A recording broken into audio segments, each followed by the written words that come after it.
Salut les Veriens et bienvenue dans votre émission d'actu à cœur ouvert. Encore une semaine de dingue en VR qui fait trop plaisir. On passera donc en revue les nouveaux jeux en première partie de l'émission avant de s'attaquer aux mises à jour et surtout au matos de dingo dans la seconde partie. Et il est clair qu'un certain nombre de constructeurs veulent faire exploser mon compte en banque. Allez, c'est parti!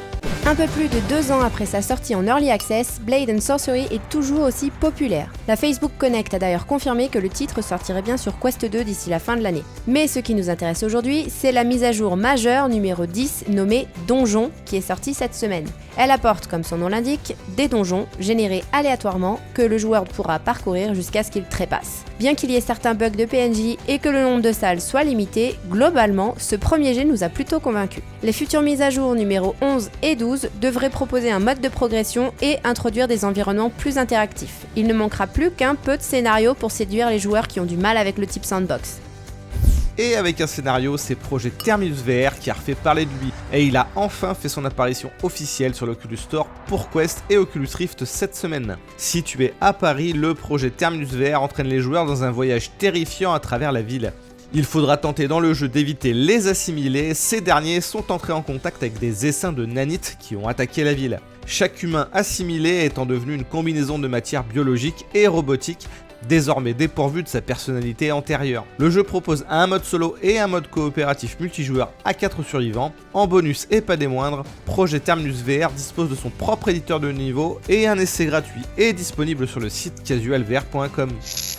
En essai aussi cette semaine, c'est Kantahar. Ce Smash Bros en VR qui peut se jouer en multi, en ligne ou en solo, propose désormais une démo avec 2 arènes et 4 héros, chacun d'entre eux ayant ses propres compétences de combat. Les joueurs sont en collaboration pour faire tomber les adversaires de l'arène. Une fois que vous aurez trouvé les héros que vous aimez, Kantahar comportera un système de progression approfondi. Celui-ci sera notamment basé sur des runes et des améliorations cosmétiques. De plus, comme il s'agit d'une expérience sociale compétitive, chacun aura son propre avatar à personnaliser dans la version complète du jeu. Et une version Quest devrait être de la partie l'an prochain. La démo est en tout cas disponible sur Steam depuis ce vendredi et ne durera qu'une semaine. Disponible dès maintenant et pour longtemps sur Quest via la Plab pour 10€, Gentrix est un jeu de puzzle VR unique. Il vous demande de mélanger, d'associer et d'empiler des fruits colorés et parfois des animaux sauvages. A l'instar du jeu de société classique Jenga, les fruits sont empilés par paire de 3, le tout formant une tour de fruits plutôt instable. Votre travail consiste donc à démonter cette structure de plus en plus grande avant qu'elle ne s'écroule sur vous. Gentrix propose 2 modes de jeu, arcade et infini.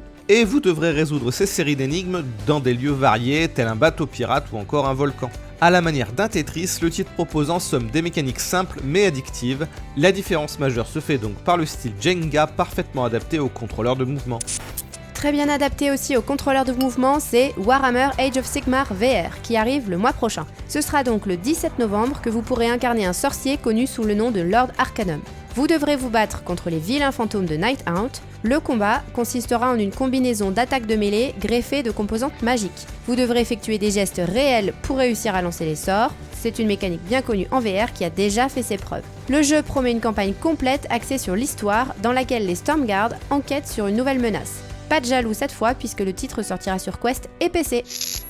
Seulement sur PC, c'est Arcade qui est sorti en Early Access sur Steam. Il vous propose des affrontements à l'intérieur d'une vieille machine d'arcade avec une patte artistique reflétant la culture pop des années 80. Le jeu de tir du développeur indépendant Castello propose un rythme plutôt effréné, mais il propose aussi pour la team fragile de la téléportation. Le joueur n'aura qu'un seul pistolet appelé Morphing Gun, il changera de forme avec les bonus attrapés dans le jeu et servira de mitraillette, de fusil à pompe ou de lance-grenade. Si vous souhaitez vous faire votre propre avis, le développeur propose une démo en accès libre sur Steam. Et je vous le conseille, j'ai été plutôt agréablement surpris par les nombreuses mécaniques de jeu.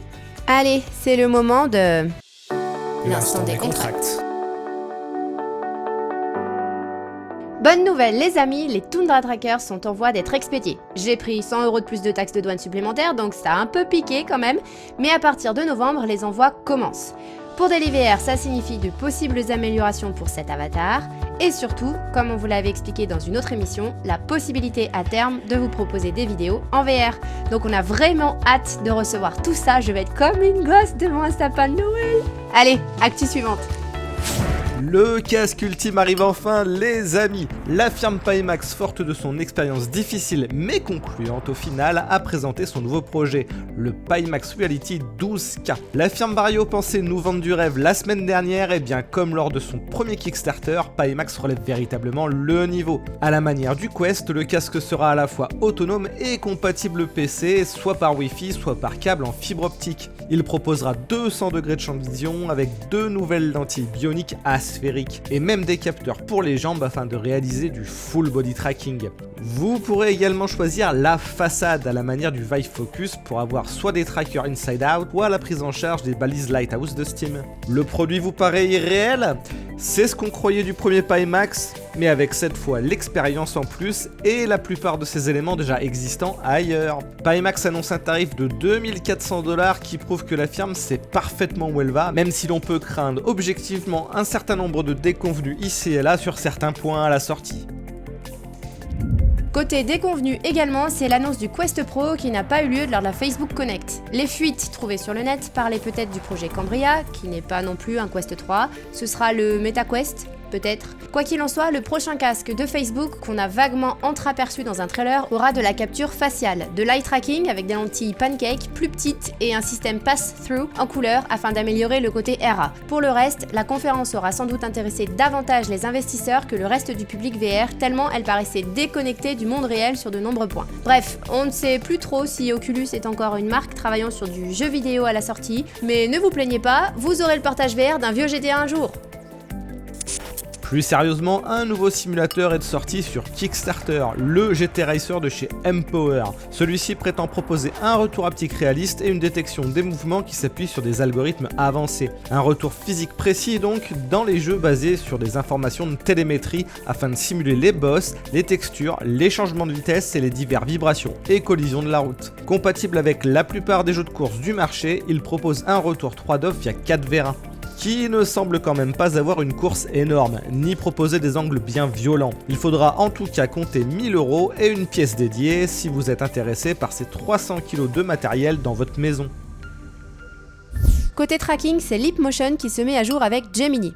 La 5e génération du logiciel de tracking des mains d'Ultraleap a été mise à la disposition des développeurs en début d'année. Cette dernière version est donc enfin disponible pour tout le monde. Les possesseurs de Leapmotion pourront donc profiter d'un tracking grandement amélioré qui passe selon moi d'inutilisable à carrément correct, puisqu'on se rapproche de celui d'un Quest. De plus, le plugin est enfin disponible pour la dernière version d'Unreal Engine, donc si on arrive à calibrer ça sur MetaHuman 1, cette mise à jour de tracking permettra peut-être à notre avatar d'avoir enfin de bras. C'est parfois utile les bras, comme pour jouer à Beat Saber qui a passé 100 millions de revenus sur le Quest. L'an dernier, le titre a lancé une mise à jour multijoueur qui a fait son bout de chemin sur toutes les plateformes, sauf sur le PSVR. Les développeurs de Beat Game n'ont jamais expliqué pourquoi.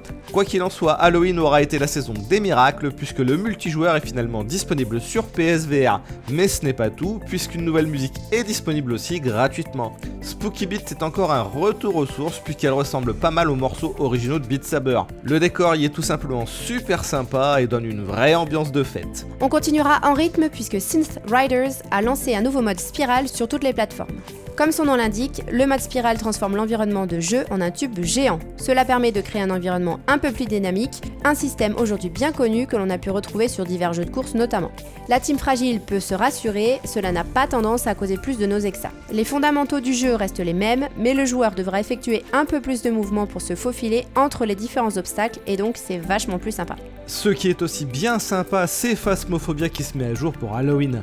Le titre propose donc une nouvelle carte et de nouveaux types de fantômes, mais aussi et surtout une refonte des niveaux de difficulté du jeu et l'ajout de la météo. Cela affectera donc forcément un peu le gameplay puisque les variations météorologiques comprennent des éléments comme du brouillard, de la neige, une forte pluie ou des vents forts. Ces diverses conditions pourront donc avoir un impact direct sur l'audition ou la visibilité du joueur. On rappelle que Phasmophobia avec ses critiques extrêmement positives sur Steam est dispo pour 11,50€, mais n'a pas de téléportation pour la team fragile.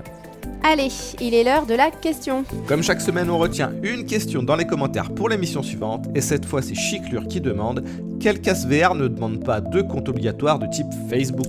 Eh ben, un peu tous les casques VR à part celui de Facebook en fait. C'est le seul qui demande un compte. D'ailleurs, il devrait être supprimé l'an prochain d'après la Facebook Connect. à suivre. Maintenant, tu seras toujours tributaire de tes comptes de jeux en ligne, comme Steam, même s'il y a un mode hors ligne. Et si tu veux un casque autonome, il faudra prendre le Pico Neo 3, qui est l'équivalent du Quest 2. Et voilà, c'est fini pour cette semaine. Je crois que je vais devoir ouvrir une nouvelle cagnotte de fonds pour le futur Pimax, ça en fera jamais que 3. Allez, on vous dit à la semaine prochaine. Ciao, ciao.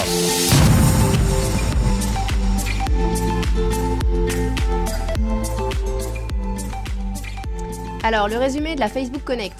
Métaverse, métaverse, NFT, NFT, métaverse. NFT, métaverse, métaverse, NFT, NFT, NFT, NFT, métaverse. Métaverse, métaverse, métaverse. AR, NFT, AR, NFT, métaverse.